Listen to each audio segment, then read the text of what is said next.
I discovered the safest country in South America, often dubbed the Switzerland of the continent. It's relaxed, and even its biggest cities have a laid-back and comfortable pace of life. Any guesses?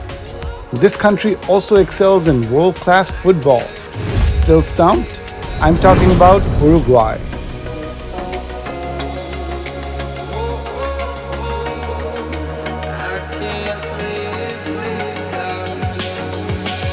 Never heard of it? No worries. In this video, I'll share everything you need to know about this tiny, surprising country.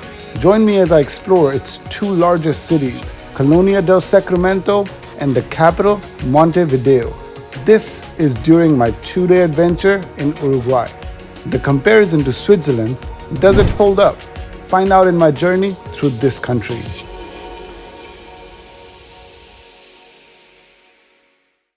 Do you need a visa to get to Uruguay? How do you get around here? Where do you stay? Is it safe?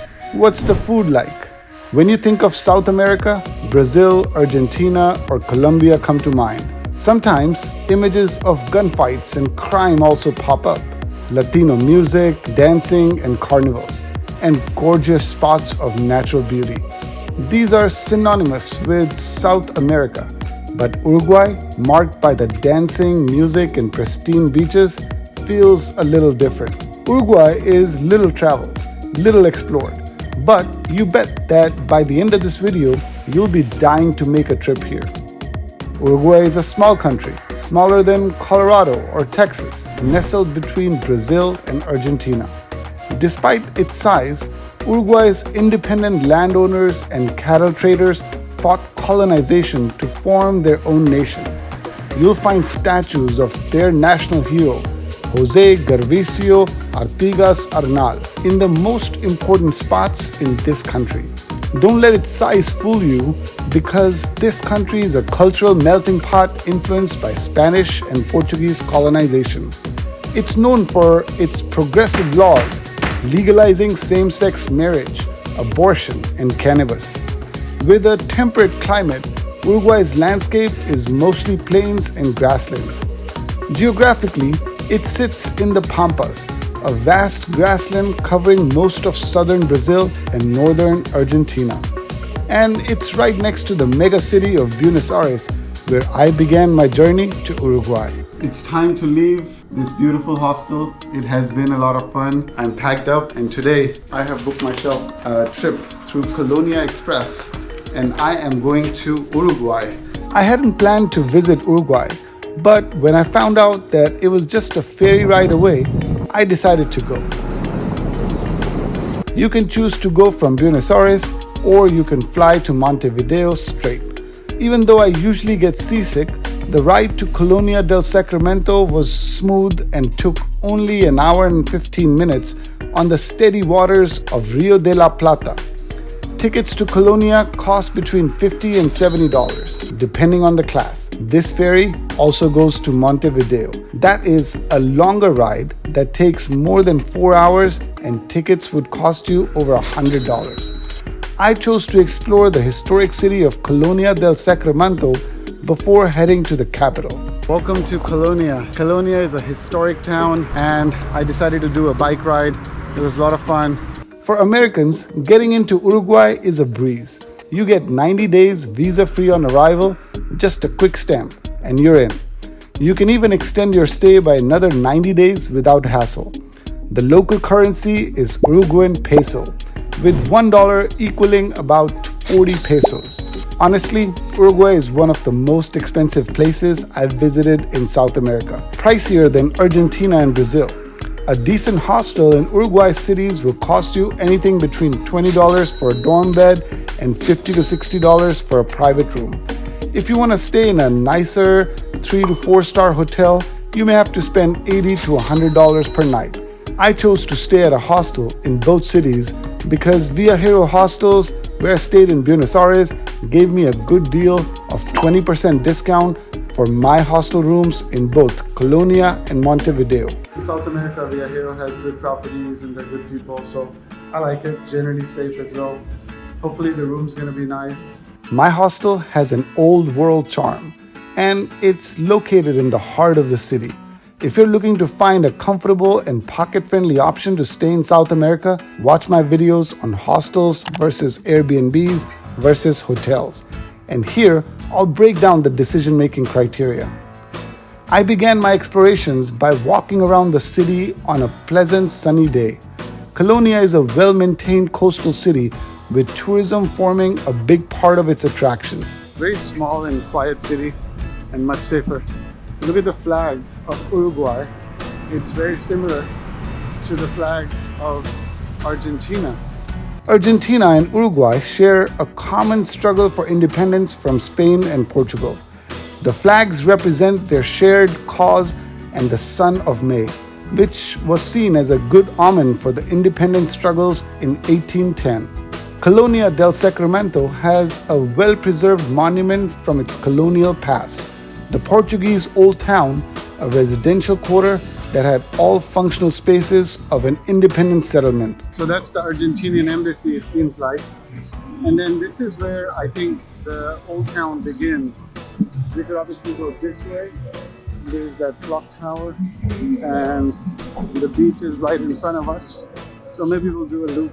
Old Town is a UNESCO World Heritage Site. It is a classic example of colonial architecture where habitation is built around a central spot, the governor's house. This is an ancient city that seems like was always disputed between the Portuguese and the Spanish. As you remember in Gaul as well, initially the city was Portuguese and then it became British. The most impressive structure of this quarter is its grand lighthouse. Walking around in a loop takes you to the sun-kissed view of the seafront bordering this Portuguese town. Like I noticed on the ferry ride, the ocean here isn't transparent or blue. The water is very brown because I think in Argentina that river dumps a lot of mud and other bad things into it. So the water whole way as well, while I was on the ferry, the water was just totally like brown. I thought India had the worst water quality in terms of the transparency, but it looks like there are worse places. After my walking tour, I decided to take a bicycle ride around this quarter. I pedaled my way down to Colonia sign by the seaside.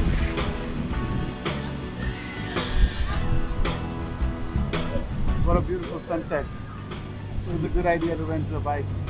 And I think this exercise is going to get me on that right schedule.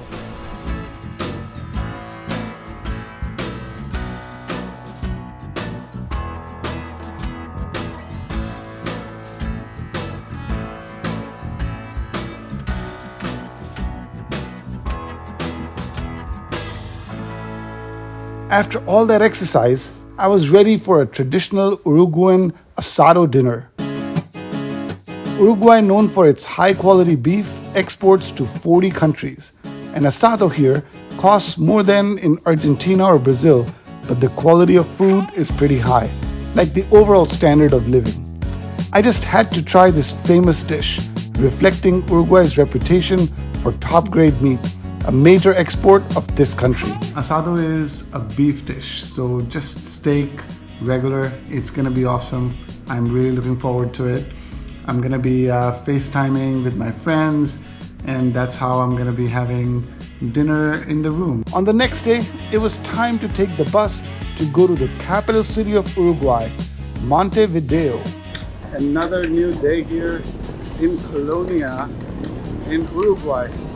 So right now, I am in the process of going to the bus terminal, and that's where I'm gonna take a bus and go to Montevideo, which is the capital city of Uruguay. Montevideo, Uruguay's largest city with nearly 1 million residents, blends modern and historic charm with its shops, restaurants, museums, and vibrant culture. Despite its modest size, Uruguay offers easy travel with major bus stations in every city and fantastic destinations like the Pampas region for wine tasting, horseback riding, and experiencing Guacho culture.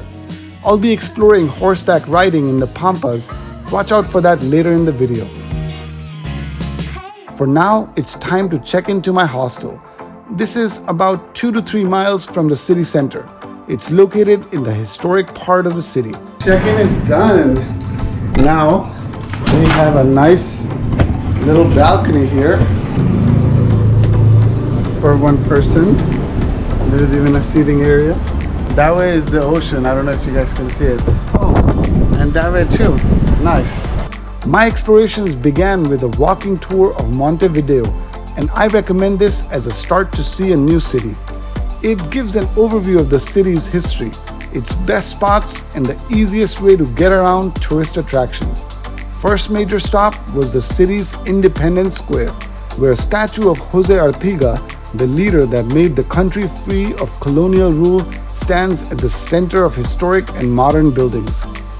So this was the place right underneath the Independence Square, and this is where the ashes of one of their freedom fighters, the father of the nation, Artiga. And Artiga led the independence early 1800s from the Spanish, and then he left for Paraguay.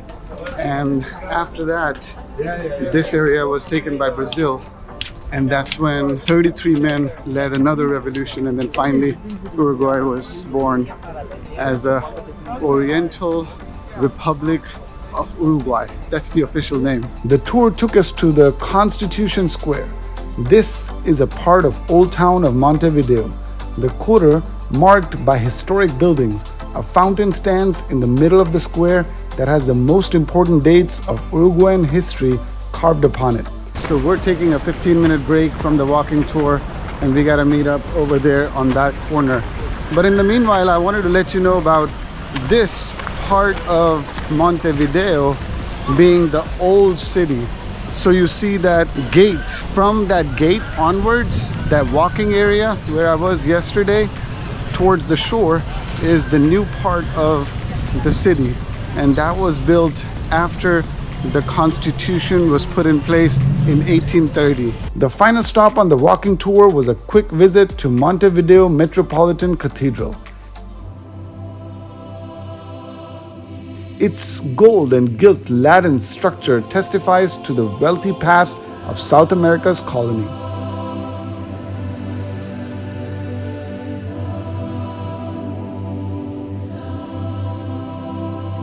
Some of you might wonder, hey Arvind, you're not Catholic, why do you go to all these cathedrals?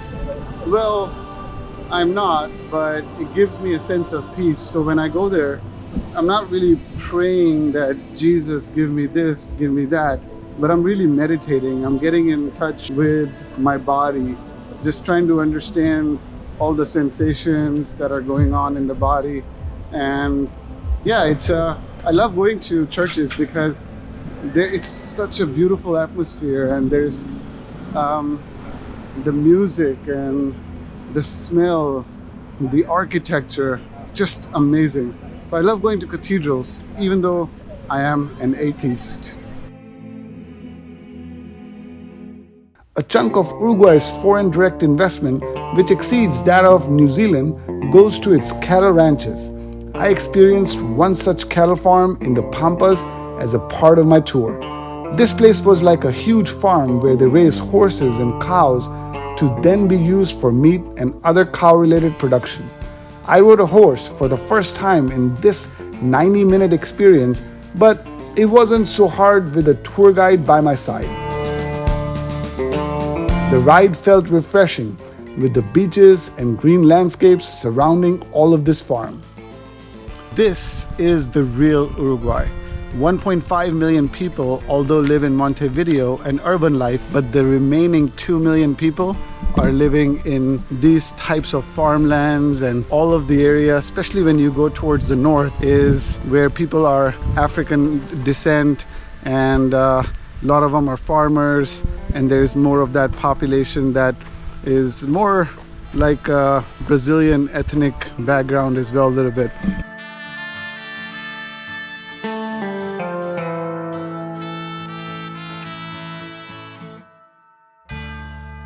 So the bus has come, number 15. I took a bus to get back to Montevideo and found myself at the popular destination of this city, La Rambla, its sprawling oceanfront boardwalk. Walking down this boardwalk at La Rambla showed me some interesting monuments. Look what I found here, a statue of Mahatma Gandhi. It's Apostol de La Paz.